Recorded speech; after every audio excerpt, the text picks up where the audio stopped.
we have a program that's called the Restorative Justice Board.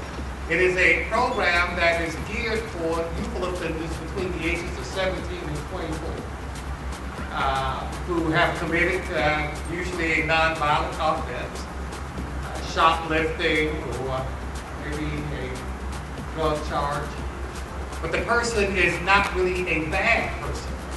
And one thing I tell people, we have to distinguish between two groups of people. Those people who we are afraid of and those people who we are mad at. Those who we are afraid of course, we want them in jail, away from society, so they cannot harm or victimize us further.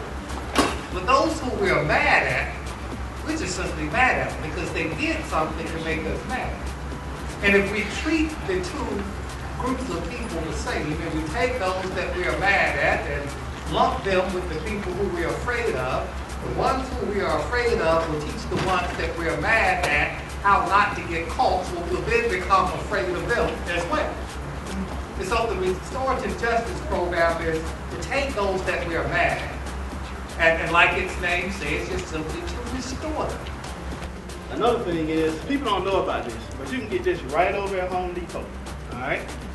What it does is, on your front door and your back door, it's only about a half-inch, a piece of wood that guards your house from getting broken into. You kick the front door and boom, it's done. Well, this piece here is steel. It goes on the door, and it's got slots where you can actually cut out, and you can lock your deadbolt in your door. You put this on the door, put screws in it, you can't kick it in the door. I mean, this is simple, easy stuff people can do themselves to keep people from breaking in your house. I'm not asking you to respond to just kids walking down the street, because that happens all the time. But certainly if you see kids walking down the street and they're looking in the cars, they're looking in the backyards and things like that, those are the sort of things that we need to know. Having worked in homicide for 17 years, I know that every crime, or trying to put the pieces of the puzzle together, you might have one piece of information, and your neighbor might have another, and when you call and we're able to connect the dots on all of those different pieces of information, that helps us out a great deal in terms of preventing crime. And so those are the sort of things that we're asking the community to help us with. We've certainly had quite a few challenges with the break-ins. You heard them talk about those sort of things. When those kids come in and they see that that's a target-rich environment, they know that if you have electronics in your cars, you have them in your house. And more often than not, when these cars are getting broken into, these kids are getting guns out of cars. And when they get a gun in the car, what are they going to do with it? They see somebody walking down the street. They're going to take that opportunity to run with your iPhone and whatever other electronic equipment you might have. Few questions. How many of you guys have ever been a crime victim? Okay. How many of you guys know people who have been crime victims? Okay. How many of you guys have heard about the Georgia Crime Victims Compensation Program?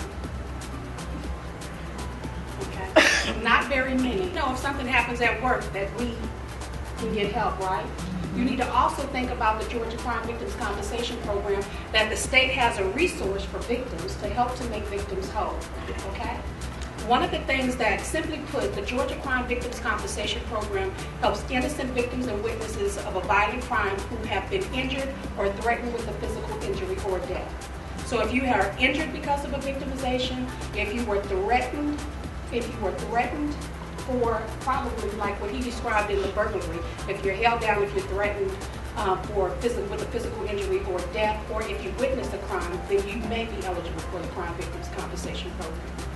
And so this is our very first urban initiative night that we've held here. We're looking forward to grow and get bigger.